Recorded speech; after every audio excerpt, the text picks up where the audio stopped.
आई एगो लवंडा के भाव लगल। ए ब्यास हाँ ये लवंडा के नानू हो हाँ लहरा के भाव लगो। लहरा के भाव लगल। हाँ तो लहरा के भाव लगल। शादी ब्याह में मेहरारू लोग कैसे गावेला? समझी लो भात खाता। मेहरारू लोग गावता पारिवारिक पारंपरिक चीज बा, अगर कोनो गलती हो जाओ तो क्षमा करे लो। आय हाय हाय भाव लगल। वाह किसावा नाम से समधि काहे ना आइले। सामा नामा से समधि काहे ना आइले। सावा नाम से समधि काहे ना आइले।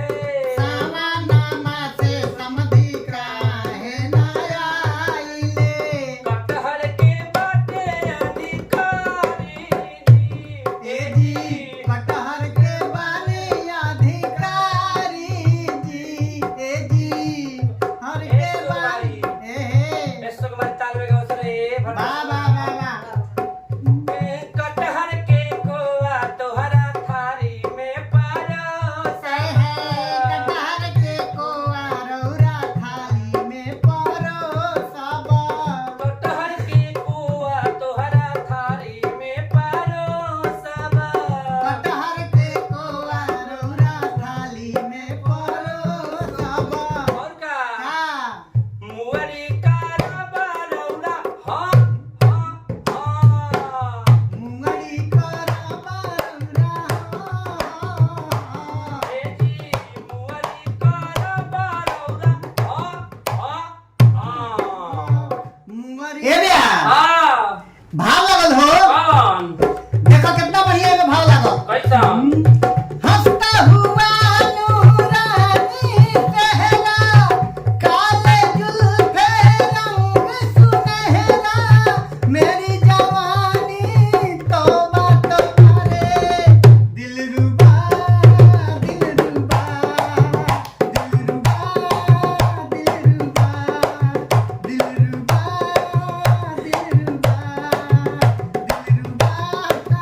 दिलरुबा और का पहली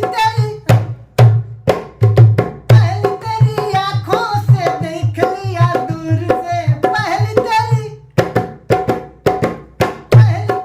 आंखों से देख लिया दूर से बन के सितम। ए ब्यास गाना तो भोर पर गई।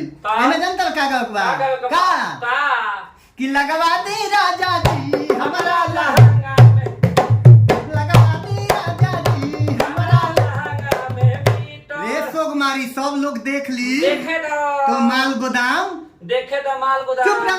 देखी तो एनर्जी न बढ़ी। एनर्जी बढ़ी एनर्जी। कुछ नहीं पलाक देवरा हाय हाय हाय अनबारे बड़ी चीज मार मुंह धो धो के रे।